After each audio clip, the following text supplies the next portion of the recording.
नफरत को मिटाकर देख, प्रेम का समंदर है, ढूंढ रहे हो क्यों बाहर, शिव तो तेरे अंदर हैं। जय भोलेनाथ की सभी भक्तों को सादर प्रणाम।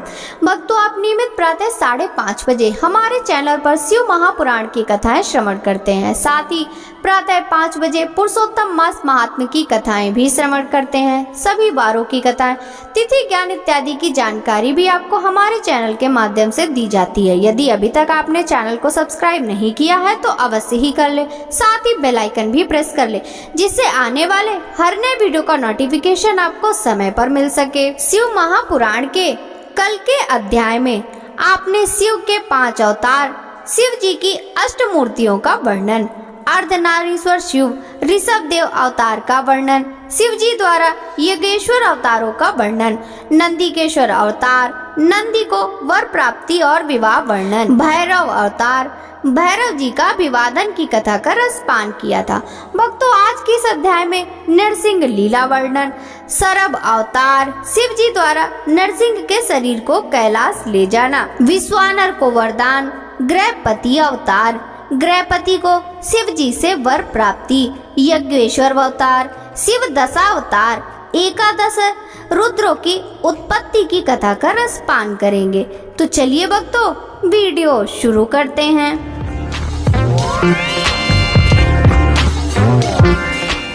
नंदीश्वर बोले, हे प्रभु, शार्दुल नामक भगवान शिव के अवतारों के बारे में मैं तुम्हें बताता हूँ।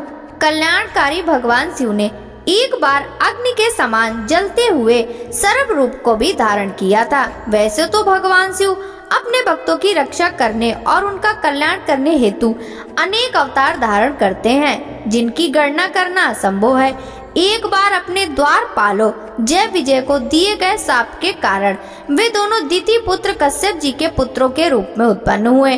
पहला पुत्र हिरण्यकश्यप और दूसरा हिरण्याक्ष रूप में विख्यात हुआ।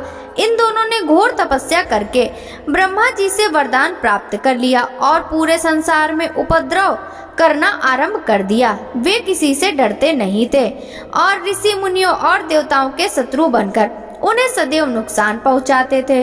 उन्हें शोणित नगर को अपनी राजधानी बनाया था और तीनों लोकों पर विजय का लक्ष्य बनाकर निरंतर युद्ध में लगे हुए थे। वे बहुत पापी और दुराचारी हो गए थे। इस प्रकार उनके पाप दिन प्रतिदिन बढ़ते ही जा रहे थे। तब ब्रह्मा जी व सब देवताओं ने भगवान श्री हरि विष्णु से प्रार्थना की कि वे उन्हें हिरण्यकश्यप के अवतारों से मुक्त कराएं। हिरण्यकश्यप ने अपने पुत्र प्रहलाद को भी मारने का प्रयत्न किया, क्योंकि प्रहलाद भगवान विष्णु का परम भक्त था और अपने पिता हिरण्यकश्यप को भी सदा विष्णु जी की शरण में जाने की सलाह देता था। जबकि हिरण्यकश्यप अपने आगे किसी को कुछ नहीं समझता था। वह स्वयं को भगवान मानता था और अपनी प्रजा से अपनी पूजा करने के लिए कहता था। एक दिन हिरण्यकश्यप ने प्रहलाद को मार डालने के लिए उसे एक विशाल खंबे से बांध दिया। भक्त वत्सल भगवान अपने भक्तों को कष्ट में देखकर सदा उनकी रक्षा करने के लिए आते हैं। भगवान विष्णु ने नृसिंह रूप धारण किया, जो कि आधा मनुष्य का था आधा सिंह का, और उसे खंबे को फाड़कर प्रकट हो गए। उन्हें देखते ही देखते युद्ध कर सभी दैत्यों का संहार कर दिया। तत्पश्चात हिरण्यकश्यप को अपनी गोद में लिटाकर अपने नाखूनों से उसका शरीर फाड़ दिया। हिरण्यकश्यप के मरते ही सब देवता आनंदित हो उठे, परंतु जब नरसिंह रूप धारण किए हुए भगवान श्री हरि विष्णु का क्रोध शांत नहीं हुआ तो सभी चिंतित हो गए। तब अपने आराध्य भगवान विष्णु का क्रोध शांत करने के लिए उनके भक्त प्रहलाद ने उनकी स्तुति की।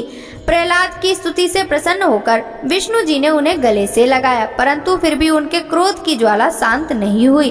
तब सब देवता भक्त वत्सल कल्याणकारी भगवान शिव की शरण में गए और उनसे विष्णु के क्रोध की शांत करने की प्रार्थना करने लगे।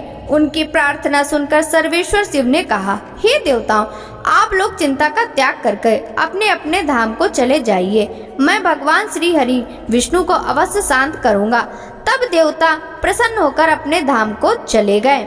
नंदीश्वर बोले, जब देवताओं की प्रार्थना सुनकर कल्याणकारी भगवान शिव ने उन्हें नरसिंह रूप का क्रोध शांत करने का आश्वासन देकर विदा कर दिया, तब उन्होंने प्रलयंकरकारी भैरव रूप महाबली वीरभद्र को बुलाया। वीरभद्र को आदेश देते हुए शिव जी बोले, हे भैरव, नरसिंह के क्रोध की अग्नि को शांत कर देवताओं के भय को दूर करो। यदि वे आपके समझाने से ना माने तो आप मेरे भाव भैरव का रूप दिखाकर उन्हें शांत करना।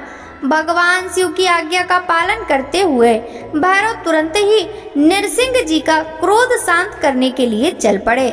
नरसिंह जी के पास पहुंचकर भैरव जी उन्हें नमस्कार करने के उपरांत इस प्रकार कहा, हे माधव, आपने इस संसार को सुखी करने हेतु यह अवतार धारण किया है। आपने पहले मछली का रूप रखकर और अपनी पूंछ से नाव को बांधकर मणि जी को समुद्र में घुमाया था। पृथ्वी का उद्धार करने के लिए ही आपने वराह रूप धारण किया था। तत्पश्चात आपने वामन अवतार ग्रहण करके बलि को बांधा था।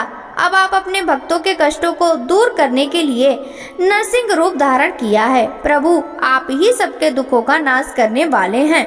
आपने जिस कार्य की सिद्धि हेतु नरसिंह का रूप धारण किया था वह कार्य पूर्ण हो चुका है। इसलिए अब आप इस भयंकर रूप को त्याग दीजिए और अपना मनोहारी रूप धारण कर लीजिए। वीरभद्र के इन वचनों को सुनकर नरसिंह जी के क्रोध की ज्वाला और भड़क उठी।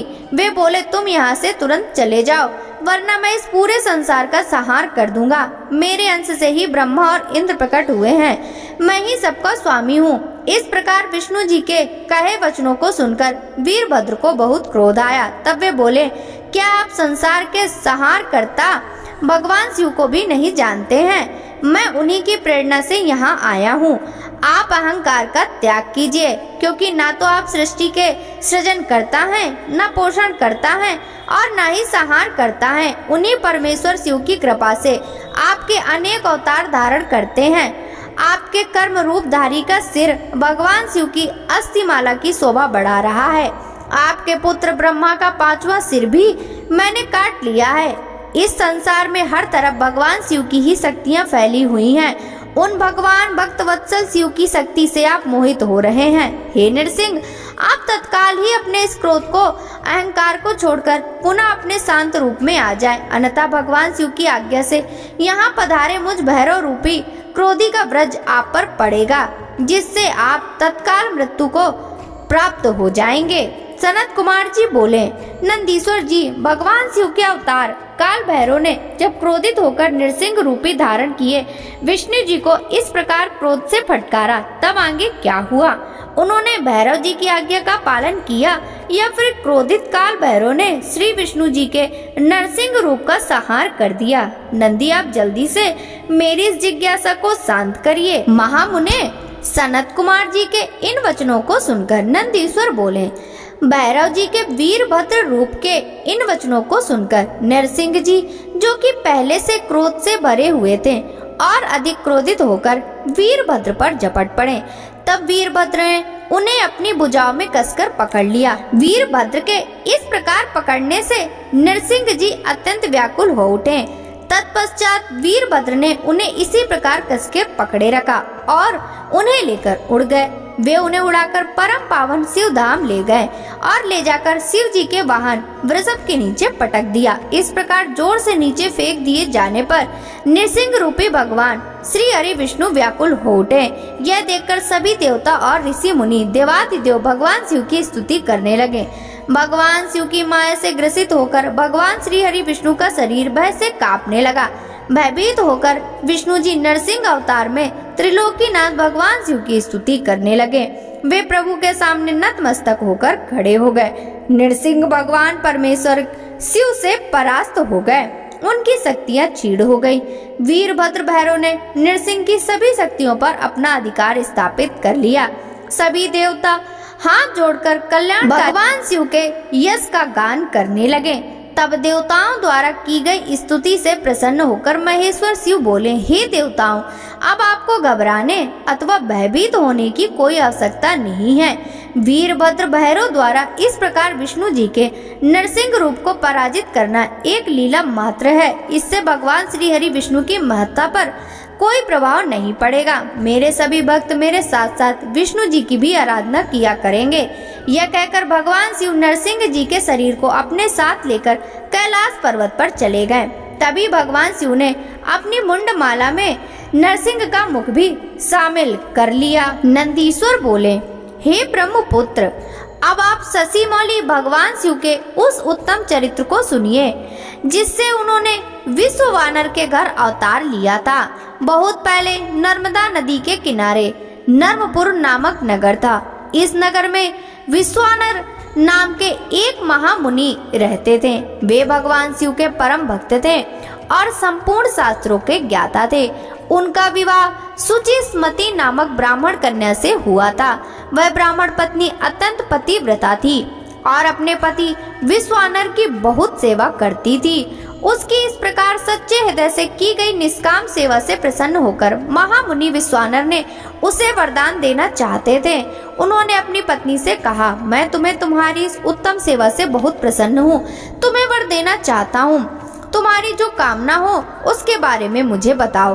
अपने पति के इन वचनों को सुनकर ब्राह्मण पत्नी ने कहा, यदि आप मुझ पर प्रसन्न हैं तो कृपा कर मुझे महादेव जी के समान पुत्र प्रदान करें। अपनी पत्नी के इस वर को सुनकर विश्वानर सोच में डूब गए कि मेरी पत्नी ने मुझसे बड़ा ही दुर्लभ वर मांगा है। यह वर तो त्रिलोकीनाथ भगवान शिव की कृपा से ही पूर्ण हो सकता है।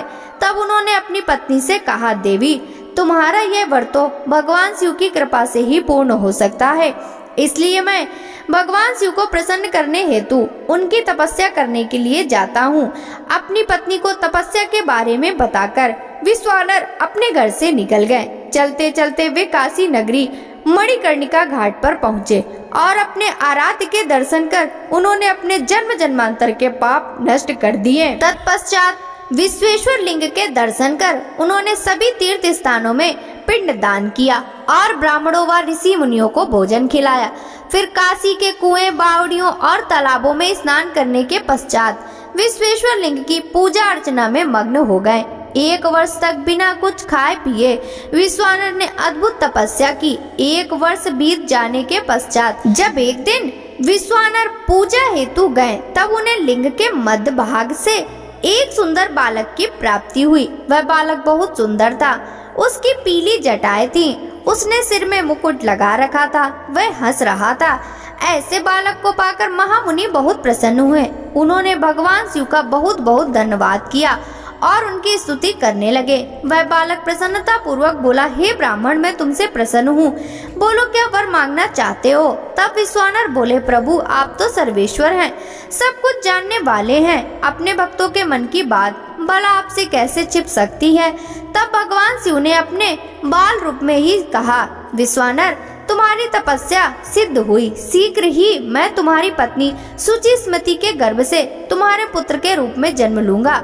तब मेरा नाम गृहपति होगा। यह वरदान देकर भगवान शिव का वह बाल रूप अंतर ध्यान हो गया और विश्वानर प्रसन्नता पूर्वक शिवलिंग को नमस्कार कर अपने घर चले गए। नंदीश्वर बोले, जब विश्वानर भगवान शिव से वरदान प्राप्त करके अपने घर वापस आए तो उन्होंने अपनी पति सुचिस्मति को सारी बातें बताई। समय बीतता गया। कुछ समय पश्चात सुचिस्मति गर्भवती हुई। शुभ लग्नों का योग होने पर उनके गर्भ से चंद्रमा के समान मुख वाला सुंदर पुत्र उत्पन्न हुआ। भगवान शिव के अवतार लेते ही देवताओं ने प्रसन्न होकर दुदुम्भी बजाई। मरीचि, अत्रि, पुलह, पुलत्स, कृतु, अंगिरा, वशिष्ठ, कश्यप, अगस्त, विभांड, मृदुल, लोमस, लोमचरण, भारद्वाज, गौतम, भृगु, गालव, गर्ग, जातकर्ण, हसासर, आपस्तंभ, याज्ञवल्क्य, यज्ञ, वाल्मीदिक, शतातप, लिखित, शिलाद, शंख, जमदग्नि, समर्थ, मतंग, भरत, अंशुमान, व्यास, कात्यायन, कुत्स, सौनक, ऋषशृंग, दुर्वासा, शुचि, नारद, तुम्बुरु, उत्तक, वामदेव, देवल, हारित, विश्वामित्र, भार्गव, मृकंड, दारुक, धौम, उपमन्यु, वत्त आदि मुनि और मुनि कन्याएं और मुनि पुत्र भगवान शिव के गृहपति अवतार के दर्शन हेतु विश्वानर मुनि के आश्रम में आए। देवगुरु बृहस्पति के साथ ब्रह्मा जी और श्री हरि विष्णु नंदी और भृंगी गणों के साथ भगवान शिव देवी पार्वती के साथ लेकर देवराज इंद्र सभी देवताओं सहित तथा नागराज पाताल से सारी नदियां, पर्वत और समुद्र उस बालक के दर्शन के लिए विश्वानर के आश्रम में गए। सभी ऋषि मुनियों, साधु संतों सहित देवताओं ने उस बालक के दर्शन किए। स्वयं ब्रह्मा जी ने उस बालक के जात कर्म संस्कार संपन्न किए और उस बालक का नाम गृहपति रखा। तत्पश्चात सब देवताओं ने प्रसन्नता पूर्वक उस बालक को अनेक आशीर्वाद प्रदान किए। तब सब देवता शुचि, स्मति और विश्वानर मुनि के भाग्य की प्रशंसा करते हुए अपने अपने धाम को चले गए। मुनि विश्वानर और उनकी पत्नी उस बालक का लालन पालन करने लगे तथा समय समय पर होने वाले संस्कार संपन्न करने लगे। गृहपति जब 5 वर्ष का हो गया तब उन्होंने उसका यज्ञोपवीत करवाया। बालक गृहपति जिज्ञासु प्रवृत्ति का था। उसने अति शीघ्र ही अपने पिता से सब वेदों का ज्ञान प्राप्त कर लिया। जब बालक 9 वर्ष का हुआ तो देवर्षि नारद उसके घर पधारे। मुनि विश्वानर ने उनसे अपने पुत्र के भाग्य के विषय में जानना चाहा। तब नारद जी बोले, मुनि, आपका पुत्र बड़ा भाग्यवान और वैभवशाली है, परंतु 12 वर्ष का होने पर इसे अग्नि और बिजली से खतरा उत्पन्न हो सकता है। इसलिए आपको अपने पुत्र को अग्नि और बिजली के करीब नहीं जाने देना चाहिए। ऐसा वचन कहकर देवर्षि नारद उस बालक को अपना आशीर्वाद देकर वहां से चले गए। नंदीश्वर बोले, हे महामुने, जब इस प्रकार की बातें बताकर देवर्षि नारद वहां से चले गए तब उनके वचनों से देवी शुचि, स्मति और विश्वानर को बहुत दुख पहुंचा। वे दोनों बड़े जोर जोर से रोने लगे। शोक में रोते हुए वे दोनों मूर्छित हो गए। फिर पहले तो मुनि विश्वानर ने अपने आप को संभाला, फिर अपनी पत्नी को समझाते हुए बोले, देवी, इस प्रकार रोकर कुछ भी नहीं होगा, इसलिए तुम इस प्रकार रोना बंद कर दो। फिर वो दोनों अपने पुत्र गृहपति को भी ढूंढने लगे। उस समय उनका पुत्र घर से बाहर था। जब वह वापस आया तो अपने माता पिता को इस प्रकार रोता देखकर उनसे पूछा कि आप इस प्रकार क्यों रो रहे हैं। अपने पुत्र के इस प्रश्न को सुनकर देवी शुचि, स्मृति ने गृहपति को अपने गले से लगा लिया और रोते हुए उसे नारद जी द्वारा कई सारी बातें कह दी। यह सुनकर गृहपति तनिक भी विचलित नहीं हुआ और अपने माता पिता को समझाने लगा कि आप इस प्रकार दुखी ना हो। मैं मृत्यु विजय शिव मंत्र को जपकर मृत्यु से अपनी रक्षा कर लूंगा। अपने पुत्र की साहसपूर्ण बातें सुनकर माता पिता दोनों बहुत प्रसन्न हुए और बोले कि तुम मृत्युंजय भगवान शिव की आराधना करने से अवश्य ही सारे विघ्न दूर हो जाते हैं, अतः तुम उनकी शरण में जाओ, वे तुम्हारा कल्याण करेंगे। अपने माता पिता से आशीर्वाद लेकर बालक गृहपति काशी चला गया। वहाँ उसने स्नान करने के पश्चात शिवलिंग के दर्शन किए। विश्वेश्वर लिंग का दर्शन करने के पश्चात उसे बहुत प्रसन्नता हुई और वह अपने आप को भाग्यशाली मानने लगा कि उसे प्रभु के दर्शन हो गए। तब उसने वहीं एक शिवलिंग स्थापित किया। वह प्रतिदिन उस शिवलिंग को 108 घड़ों से गंगा जल भरकर स्नान कराता था, फिर विधि पूर्वक उनकी आराधना करता था। उसका मन सदा ही शिव चरणों का स्मरण करता रहता था। धीरे धीरे समय बीतता गया। गृहपति ने 12वें वर्ष में प्रवेश किया। नारद जी की वाणी को सिद्ध करते हुए देवराज इंद्र गृहपति के सामने प्रकट हुए। इंद्र ने कहा, बालक, मांगो, क्या मांगते हो। तब इंद्र की बात सुनकर गृहपति ने उन्हें नमस्कार किया और बोला, प्रभु, मैं आपसे नहीं भगवान शिव से वरदान मांगना चाहता हूँ, आप चले जाइए। मैं शिव जी के अलावा किसी अन्य से कुछ नहीं मांग सकता, क्योंकि शिव ही मेरे आराध्य हैं और मैं उन्हीं का भक्त हूँ। गृहपति के इन वचनों को सुनकर इंद्रदेव क्रोध से तमतमा उठे। उन्होंने अपना वज्र निकाल लिया। उनके हाथ में वज्र देखकर बालक को अपने पिता द्वारा बताई गई बात याद आ गई और वह डर से मूर्छित होकर गिर पड़ा। यह देखकर भक्तवत्सल भगवान शिव देवी पार्वती सहित तुरंत वहां प्रकट हो गए। जैसे ही उन्होंने गृहपति को छुआ, वह उठ खड़ा हुआ। अपने सामने साक्षात भगवान शिव और माता पार्वती को पाकर वह रोमांचित हो उठा। उनका रूप करोड़ों सूर्य के समान प्रकाशित हो रहा था। इस अद्भुत रूप को देखकर गृहपति मंत्रमुग्ध हो गया और दोनों हाथ जोड़कर देवादिदेव महाजीव की स्तुति करने लगा। तब भक्तवत्सल शिव ने हंसते हुए कहा, हे बालक, मैं तुम्हारी उस उत्तम तपस्या से बहुत प्रसन्न हूँ। मैं तुम्हारी परीक्षा ले रहा था। मैंने ही इंद्र को तुम्हारे पास भेजा था। तुम अपनी परीक्षा में सफल हुए। तुम्हें डरने की कोई आवश्यकता नहीं है। तुम्हें कोई नहीं मार सकता। तुम्हारे द्वारा स्थापित किया गया यह मेरा लिंग संसार में अग्निश्वर नाम से विख्यात होगा और इसके तेज के आगे कोई ठहर नहीं पाएगा। यह अग्नि और बिजली से रक्षा करने वाला होगा। इस लिंग की पूजा करने वाले को अकाल मृत्यु का भय नहीं होगा। ऐसा कहकर भगवान शिव ने गृहपति के माता पिता को बुलाया और सबने मिलकर कल्याणकारी भगवान शिव का पूजन किया। तत्पश्चात शिव जी उसी अग्निश्वर लिंग में समा गए। नंदीश्वर बोले, हे मुनीश्वर, अब मैं आपको भगवान शिव के यज्ञेश्वर अवतार के बारे में बताता हूँ। एक बार देवताओं और असुरों ने मिलकर सागर के गर्भ में छिपे अमूल रत्नों और धरोहर को निकालने के लिए क्षीर सागर का मंथन किया। मंथन करते समय सर्वप्रथम विष निकलने लगा और संसार उस विष की ज्वाला से भस्म होने लगा। यह देखकर देवता और दानव भयभीत हो गए और भगवान शिव की स्तुति करने लगे। भगवान शिव सदा ही अपने भक्तों की रक्षा और कल्याण करते हैं। उन्होंने अपने भक्तों का दुख दूर करने के लिए उस विष को पी लिया। विष पीने के कारण उनका गला नीले रंग का हो गया और वे नीलकंठ के नाम से विख्यात हुए। तत्पश्चात देवता और दानव नए उत्साह और जोश के साथ दोबारा समुद्र मंथन करने लगे, जिससे अनेकों बहुमूल्य रत्न, हीरे, जवाहरात और अमृत का प्रादुर्भाव हुआ। अमृत निकलने पर देवताओं और असुरों में युद्ध होने लगा।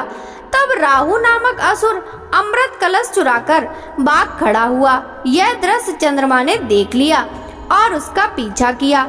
विष्णु जी अपने सुदर्शन चक्र से उसकी गर्दन काट दी, क्योंकि उसने अमृत पी लिया था, इसलिए सिर कटने के बाद भी वह मरा नहीं। तब से राहु चंद्रमा को डराने लगा। भगवान शिव ने चंद्रमा की रक्षा करने के लिए उसे अपने सिर पर धारण कर लिया। देवताओं ने असुरों से अमृत कलश छीन लिया और अमृत पान कर लिया। अब उन्हें अपने पर अभिमान होने लगा और वे अपने बल की प्रशंसा करने लगे। इस बात का ज्ञान त्रिलोकीनाथ भगवान शिव को हुआ कि देवता मदान्त हो गए हैं। तब उन्होंने देवताओं को होश में लाने के लिए अपने मन में निश्चय किया। भगवान शिव यक्ष का रूप रखकर देवताओं के पास पहुँचे। देवता उनसे अपने बल की प्रशंसा करने लगे। देवताओं की गर्वपूर्ण बातों को सुनकर यक्ष रूप धारण किए हुए भगवान शिव बोले, हे देवताओं, तुम्हारा यह अभिमान और गर्व झूठा है। सच्चाई यह है कि तुम्हारा निर्माण करने वाला स्वामी कोई और है। तुम गर्व में भरकर उसे भूल गए हो। तुम में अहंकार और अभिमान आ गया है। अभी मैं तुम्हारे बल की परीक्षा लेता हूँ। यह कहकर उन्होंने एक तिनका धरती पर रखा और कहा कि हे बलशाली देवताओं, अपने पराक्रम और बल से अपने अस्त्र शस्त्रों का प्रयोग कर इसे काट दो। तब सब देवताओं अपने बल और पराक्रम को सिद्ध करने के लिए उस तिनके पर प्रहार करने लगे, परंतु सबके अस्त्र शस्त्र व्यर्थ हो गए। वे उस तिनके का कुछ भी नहीं बिगाड़ सके। वह तिनका अपने स्थान से जरा सा भी नहीं हिला। यह देखकर सब देवताओं को बहुत आश्चर्य हुआ। देवता आश्चर्यचकित होकर एक दूसरे को देख ही रहे थे कि आकाशवाणी हुई। आकाशवाणी बोली, हे देवताओं, यक्ष के रूप में ये कोई और नहीं, स्वयं भगवान शिव हैं, जो सबके परमेश्वर, रचनाकर्ता, पालनकर्ता तथा विनाश करता है। आकाशवाणी सुनकर सब देवताओं को अपनी भूल का एहसास हो गया। वे यज्ञेश्वर भगवान शिव को प्रणाम करके उनकी स्तुति करने लगे। शिव जी ने यज्ञेश्वर रूप रखकर देवताओं का घमंड दूर कर दिया। फिर सबको आशीर्वाद देकर वहां से अंतर ध्यान हो गए। नंदीश्वर बोले, हे महामुने, अब मैं आपको त्रिलोकीनाथ भगवान शिव के 10 अवतारों के बारे में बताता हूँ। भगवान शिव के पहले अवतार को महाकाल कहा जाता है और यह प्रभु के भक्तों को भक्ति और मुक्ति प्रदान करता है। देवी महाकाली अपने भक्तों को सदा उनकी मनोवांछित वस्तु प्रदान करती हैं। तारा नामक दूसरा अवतार सेवकों को सुख तथा भक्ति मुक्ति देता है। भील नामक तीसरा भुवनेश अवतार भुवनेश नामक भील शक्ति का है। चौथा षोडश विदेश की षोडश शक्ति का है, जो महादेव जी के परम भक्तों को सुख प्रदान करने वाला है। पांचवा भैरव की गिरजा नामक भैरवी शक्ति है, जो उपासना करने वालों की सभी मनोकामनाएं पूरी करती है। छठी छिन्न मस्ता नामक शक्ति अपने भक्तों के मनोरथ को पूर्ण कर उन्हें शांति प्रदान करती है। भगवान शिव शंकर का 7वां अवतार धूम्रवान है, जिससे धूम्रवती शक्ति फल देने वाली है। 8वें अवतार का रूप नाम बगला है और बगला मुखी शक्ति महानंद देने वाली और भक्तों का कल्याण करने वाली है। शिव जी का नवा अवतार मातंग नाम से हुआ, जिससे मातंग शक्ति उत्पन्न हुई। देवादिदेव भगवान शिव के 10वें अवतार के रूप में कमल का प्रादुर्भाव हुआ, जिससे कमला नामक शक्ति उत्पन्न हुई। यह शक्ति अपने भक्तों का पालन करने वाली तथा अभीष्ट फल प्रदान करने वाली है। त्रिलोकीनाथ कल्याणकारी भगवान शिव द्वारा लिए गए ये 10 अवतार सज्जन पुरुषों एवं उनके परम भक्तों को सदा सुख प्रदान करने वाले हैं। भक्त वत्सल भगवान शिव इन अवतारों द्वारा अपनी भक्ति में लीन रहने वालों को अपनी सच्ची भक्ति और मुक्ति प्रदान करते हैं। देवादिदेव महादेव जी द्वारा धारण किए गए ये 10 अवतार तंत्र शास्त्र से संबंधित हैं। ये 10 अवतार अद्भुत हैं और इनकी महिमा दिव्य है। भगवान शिव की ये 10 शक्तियाँ शत्रु को मारने के कार्य में प्रयुक्त होती हैं। ये 10 दिव्य शक्तियाँ दुष्टों को दंड देती हैं और ब्रह्म तेज में वृद्धि करती हैं। नंदीश्वर बोले, हे मुने, अभी मैंने आपको कल्याणकारी भगवान शिव के 10 अवतारों के बारे में बताया। अब मैं उन्हीं शिव जी के 11 अवतारों के बारे में बताता हूँ। इन्हें सुनने से असत्य के दोषों से उत्पन्न होने वाली बाधा दूर हो जाती है। पूर्व समय में एक बार देवराज इंद्र अपनी नगरी अमरावती को छोड़कर चले गए।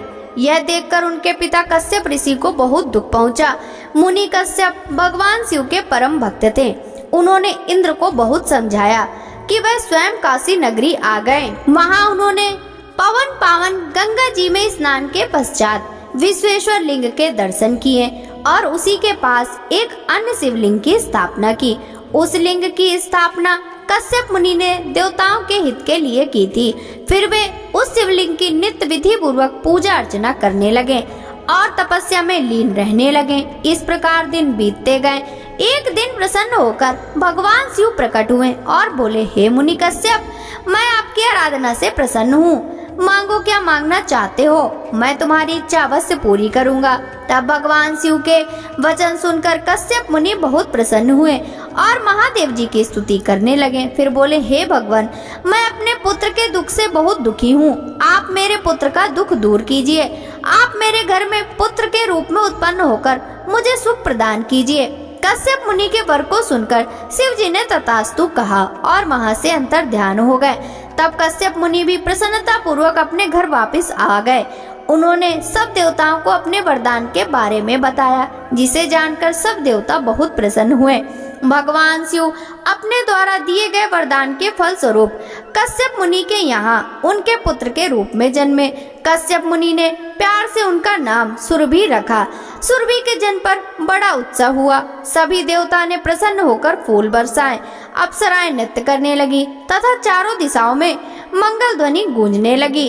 देवताओं ने कश्यप मुनि को बहुत बहुत बधाई दी।